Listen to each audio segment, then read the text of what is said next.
You are already familiar, of course, with the particulars of my father's death." "The papers are full of it, and have been for 3 days," I said. "And I've read them, but I'll have to have the whole story first-hand." "There isn't very much to tell." This Frederick Grover was a short, slender man of something under 30 years, and dressed like a picture out of Vanity Fair. His almost girlish features and voice did nothing to make him more impressive, but I began to forget these things after a few minutes. He wasn't a sap. I knew that downtown, where he was rapidly building up a large and lively business in stocks and bonds without calling for too much help from his father's millions, he was considered a shrewd article, and I wasn't surprised later when Benny Foreman, who ought to know, told me that Frederick Grover was the best poker player west of Chicago. He was a cool, well-balanced, quick-thinking little man. "Father has lived here alone with the servants since Mother's death 2 years ago," he went on. "I am married, you know, and live in town. Last Saturday evening he dismissed Barton. Barton was his butler-valet, and had been with Father for quite a few years, at a little after 9, saying that he did not want to be disturbed during the evening. Father was here in the library at the time, looking through some papers. The servants' rooms are in the rear, and none of the servants seem to have heard anything during the night. At 7:30 the following morning, Sunday, Barton found Father lying on the floor, just to the right of where you were sitting, dead, stabbed in the throat with a brass paper knife that was always kept on the table here. The front door was ajar. The police found bloody fingerprints on the knife, the table, and the front door, but so far they have not found the man who left the prints, which is why I am employing your agency. The physician who came with the police placed the time of Father's death at between 11 o'clock and midnight. Later, on Monday, we learned that Father had drawn $10,000 in $100 bills from the bank Saturday morning. No trace of the money has been found. My fingerprints, as well as the servants', were compared with the ones found by the police, but there was no similarity. I think that is all."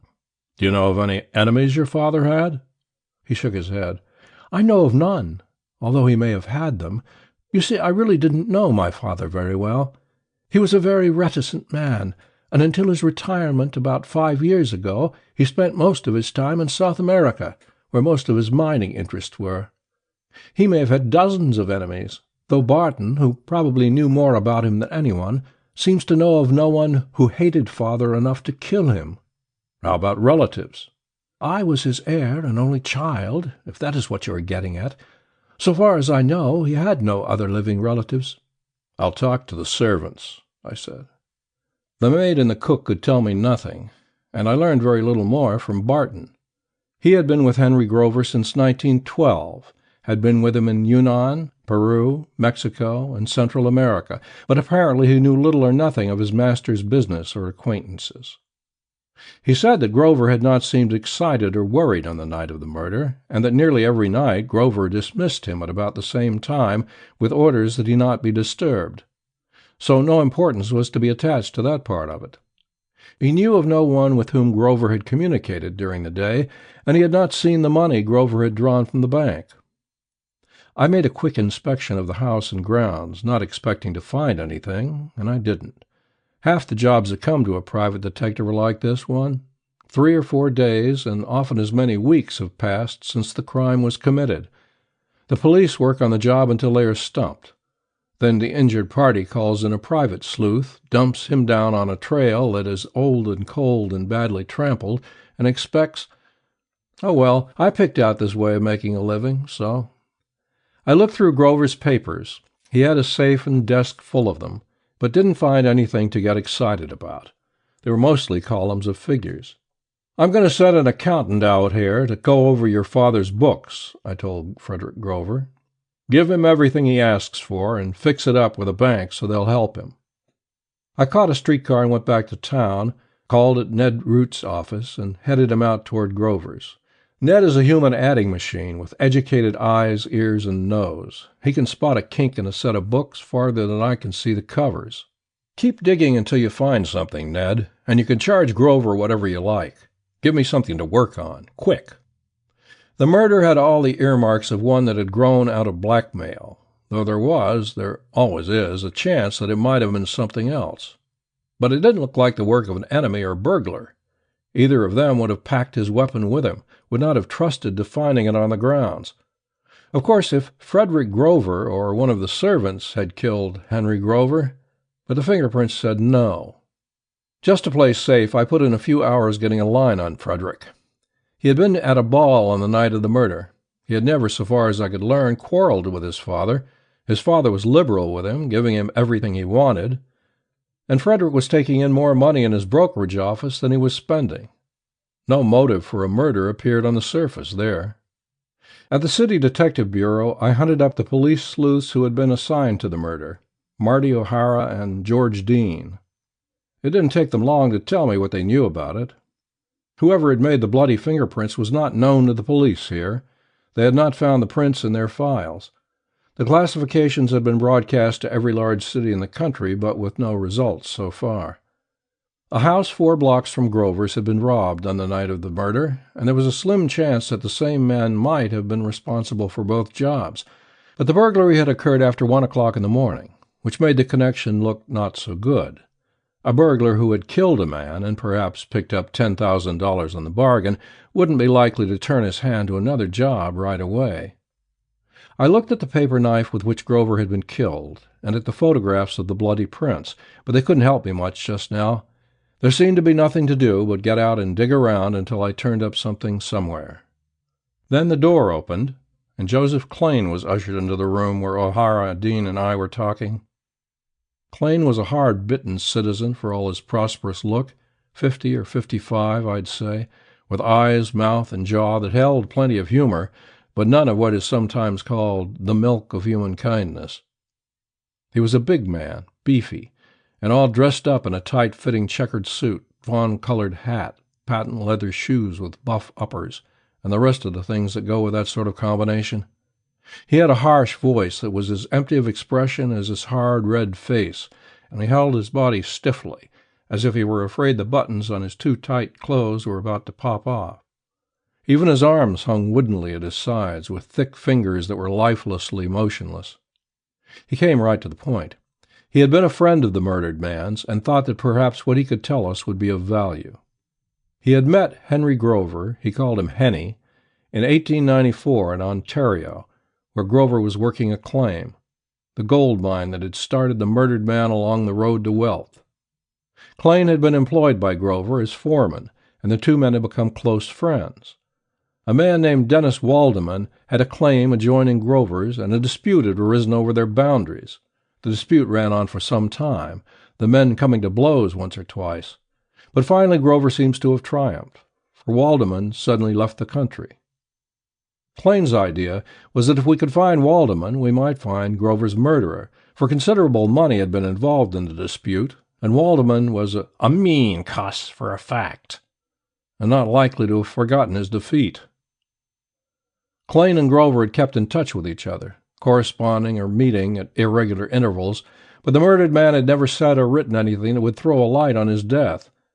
Klain, too, had given up mining, and now had a small string of racehorses which occupied all his time. He was in the city for a rest between racing meets, had arrived 2 days before the murder, but had been too busy with his own affairs. He had discharged his trainer and was trying to find another to call upon his friend. Klain was staying at the Marquis Hotel and would be in the city for a week or 10 days longer. "How come you waited 3 days before coming to tell us all this?" Dean asked him. "I wasn't no ways sure I had ought to do it. I wasn't never sure in my mind but what maybe Henny done for that fellow Waldeman. He disappeared sudden-like, and I didn't want to do anything to dirty Henny's name. But finally I decided to do the right thing. And then there's another thing. You found some fingerprints in Henny's house, didn't you? The newspaper said so." "We did." "Well, I want you to take mine and match them up. I was out with a girl the night of the murder," he leered suddenly boastingly, "all night. And she's a good girl, got a husband and lots of folks. But it wouldn't be right to drag her into this to prove I wasn't in Henny's house when he was killed, in case you maybe think I killed him. So I thought maybe I'd come down here, tell you all about it, and get you to take my fingerprints and have it all over with." We went up to the Identification Bureau and had Klain's prints taken. They were not at all like the murderer's. After we pumped Klain dry, I went out and sent a telegram to our Toronto office, asking them to get a line on the Waldeman angle. Then I hunted up a couple of boys who eat, sleep, and breathe horse racing. They told me that Klain was well known in racing circles as the owner of a small string of near horses that ran as irregularly as the stewards would permit. At the Marquis Hotel, I got hold of the house detective, who was a helpful chap so long as his hand is kept greased. He verified my information about Klain's status in the sporting world and told me that Klain had stayed at the hotel for several days at a time, off and on, within the past couple of years. He tried to trace Klain's telephone calls for me, but as usual, when you want them, the records were jumbled. I arranged to have the girls on the switchboard listen in on any talking he did during the next few days. Ned Root was waiting for me when I got down to the office the next morning.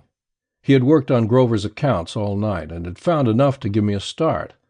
Within the past year, that was as far back as Ned had gone, Grover had drawn out of his bank accounts nearly $50,000 that could not be accounted for. Nearly $50,000 exclusive of the $10,000 he had drawn the day of the murder. Ned gave me the amounts and the dates. May 6, 1922, $15,000. June 10, $5,000. August 1st, $5,000. October 10, $10,000. January 3rd, 1923, $12,500. $47,500. Somebody was getting fat off of him. The local managers of the telegraph companies raised the usual howl about respecting their patrons' privacy, but I got an order from the prosecuting attorney and put a clerk at work on the files of each office. Then I went back to the Marquis Hotel and looked at the old registers. Klain had been there from May 4th to 7th and from October 8th to 15th last year. That checked off 2 of the dates upon which Grover had made his withdrawals. I had to wait until nearly 6 o'clock for my information from the telegraph companies, but it was worth waiting for. On the 3rd of last January, Henry Grover had telegraphed $12,500 to Joseph Klain in San Diego. The clerks hadn't found anything on the other dates I had given them, but I wasn't at all dissatisfied. I had Joseph Klain fixed as the man who had been getting fat off Grover. I sent Dick Foley, he is the agency's shadow ace, and Bob Teal, a youngster who will be a world-beater some day, over to Klain's hotel. "Plant yourselves in the lobby," I told them. "I'll be over in a few minutes to talk to Klain, and I'll try to bring him down in the lobby where you can get a good look at him. Then I want him shadowed until he shows up at police headquarters tomorrow. I want to know where he goes and who he talks to. And if he spends much time talking to any one person, or if their conversation seems very important, I want one of you boys to trail the other man to see who he is and what he does. If Klain tries to blow town, grab him and have him thrown in the can. But I don't think he will." I gave Dick and Bob time enough to get themselves placed, and then went to the hotel. Klain was out, so I waited. He came in a little after 11, and I went up to his room with him. I didn't ham and haw, but came out cold turkey. "All the signs point to Grover's having been blackmailed. Do you know anything about it?" "No," he said. "Grover drew a lot of money out of his banks at different times. You got some of it, I know, and I suppose you got most of it. What about it?" He didn't pretend to be insulted or even surprised by my talk. He smiled a little grimly, maybe, but as if he thought it the most natural thing in the world, and it was, at that, for me to suspect him. "I told you that me and Henny were pretty chummy, didn't I? Well, you ought to know that all us fellows that fool with the bang-tails have our streaks of bad luck. Whenever I'd got up against it, I'd hit Henny up for a stake, like at Tijuana last winter when I got into a flock of bad breaks. Henny lent me 12 or 15,000, and I got back on my feet again. I've done that often. He ought to have some of my letters and wires in his stuff. If you look through his things, you'll find them." I didn't pretend that I believed him.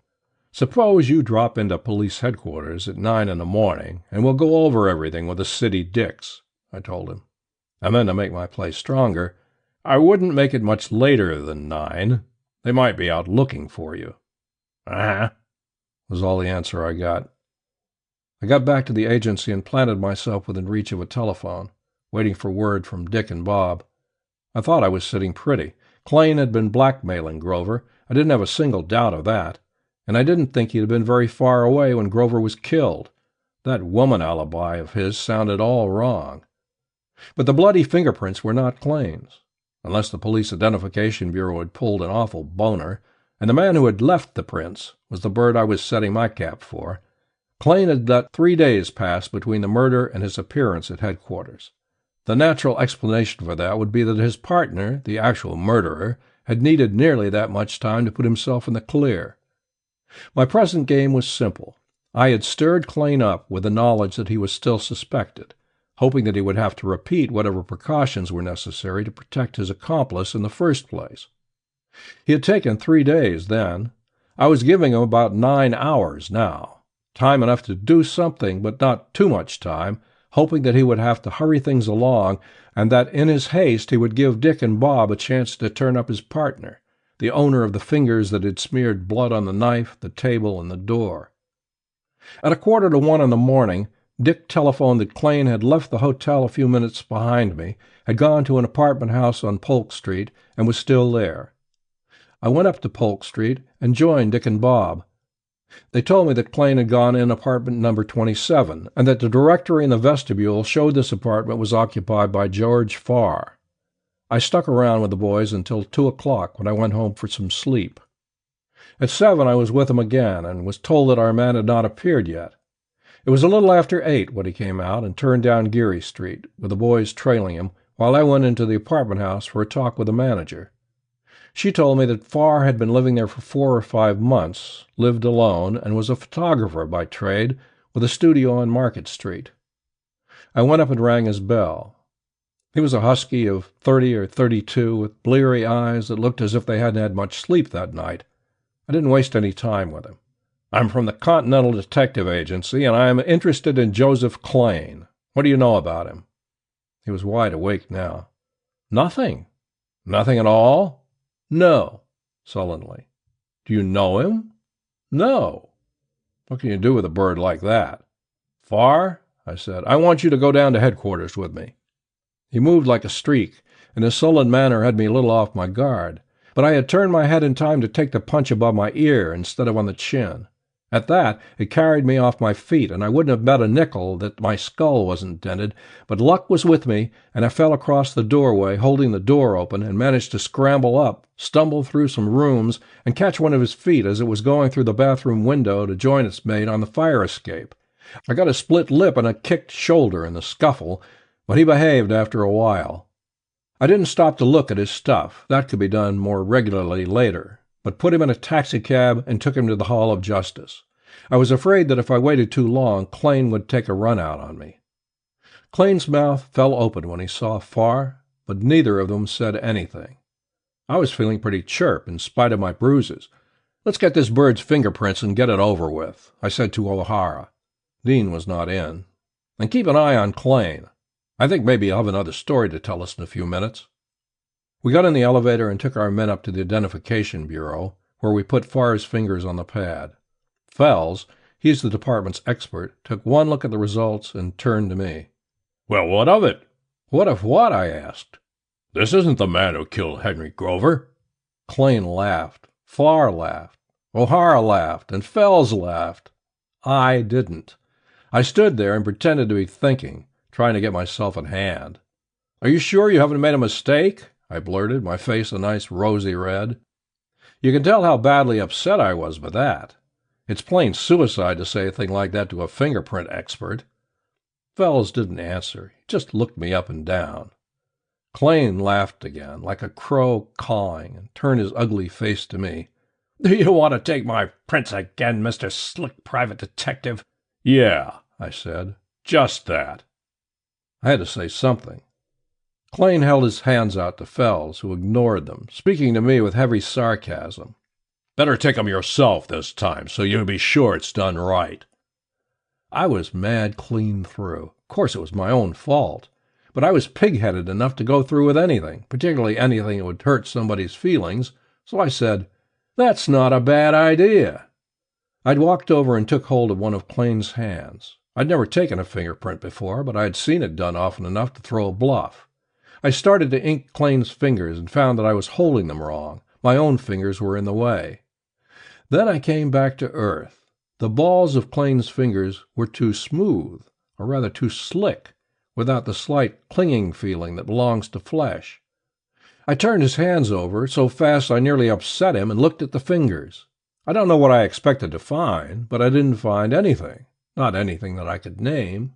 "Fells," I called. "Look here." He forgot his injured feelings and bent to look at Klane's hand. "I'll be," he began. And then the two of us were busy for a few minutes, taking Klane down and sitting on him, while O'Hara quieted Farr, who had also gone suddenly into action. When things were peaceful again, Fells examined Klane's hands carefully, scratching the fingers with a fingernail. He jumped up, leaving me to hold Klane and paying no attention to my "What is it?" got a cloth and some liquid and washed the fingers thoroughly. We took his prints again. They matched the bloody ones taken from Grover's house. Then we all sat down and had a nice talk. "I told you about the trouble Henny had with that fellow Waldeman," Klane began, after he and Farr had decided to come clean. There was nothing else they could do. "And how he won in the argument because Waldeman disappeared? Well, Henny done for him, shot him one night and buried him, and I saw it. Grover was one bad actor in them days, a tough hombre to tangle with, so I didn't try to make nothing out of what I knew. But after he got older and richer, he got soft. A lot of men go like that. Must have been worrying over it, because when I ran into him in New York accidentally about 4 years ago, it didn't take me long to learn that he was pretty well tamed, and he told me that he hadn't been able to forget the look on Waldeman's face when he drilled him. So I took a chance and braced Henry for a couple $1,000. I got them easy, and after that, whenever I was flat, I either went to him or sent him word, and he always came across. But I was careful not to crowd him too far. I knew what a terror he was in the old days, and I didn't want to push him into busting loose again. But that's what I did in the end. I phoned him Friday that I needed money, and he said he'd call me and let me know where to meet him the next night. He called me up about 9:30 Saturday night and told me to come out to the house. So I went out there, and he was waiting for me on the porch and took me upstairs and gave me the $10,000. I told him that this was the last time I'd ever bother him. I always told him that. It had a good effect on him. Naturally, I wanted to get away as soon as I had the money, but he must have felt sort of talkative for a change, because he kept me there for half an hour or so, gassing about men we used to know up in the province. After a while, I began to get nervous. He was getting a look in his eyes like he used to have when he was young. And then all of a sudden he flared up and tied into me. He had me by the throat and was bending me back across the table when my hand touched that brass knife. It was either me or him. So I let him have it where it could do the most good. I beat it then and went back to the hotel. The newspapers were all full of it next day, had a whole lot of stuff about bloody fingerprints. That gave me a jolt. I didn't know nothing about fingerprints, and there I'd left them all over the dump. And then I got to worrying over the whole thing, and it seemed like Henny must have had my name written down somewheres among his papers, and maybe had saved some of my letters or telegrams, though they were written in careful enough language. Anyway, I figured the police would want to be asking me some questions sooner or later, and there I'd be with fingers that fit the bloody prints, and nothing for what Farr calls a alibi. That's when I thought of Farr. I had his address, and I knew he'd been a fingerprint sharp at the East, so I decided to take a chance on him. I went to him and told him the whole story, and between us we figured out what to do. He said he'd dope my fingers, and I was to come here and tell the story we'd fixed up and have my fingerprints taken, and then I'd be safe no matter what leaked out about me and Henny. So he smeared up the fingers and told me to be careful not to shake hands with anybody or touch anything, and I came down here and everything went like three of a kind. Then that little fat guy, meaning me, came around to the hotel last night and as good as told me that he thought I had done for Henny and that I'd better come down here this morning. I beat it for Farr's right away to see whether I ought to run for it or sit tight, and Farr said sit tight. So I stayed there all night, and he fixed up my hands this morning. That's my yarn. Fells turned to Farr. I've seen fake prints before, but never any this good. How'd you do it? These scientific birds are funny. Here was Farr, looking a nice long stretch in the face as accessory after the fact, and yet he brightened up under the admiration in Fell's tone and answered with a voice that was chock full of pride. It's simple. I got hold of a man whose prints I knew weren't in any police gallery. I didn't want any slip-up there. I took his prints and put them on a copper plate using the ordinary photo engraving process, but etching it pretty deep. Then I coated Plain's fingers with gelatin, just enough to cover all his markings, and pressed them against the plates. That way I got everything, even to the pores, and... When I left the bureau 10 minutes later, Farr and Fells were still sitting, knee to knee, jabbering away at each other as only a couple of birds who are cuckoo on the same subject can.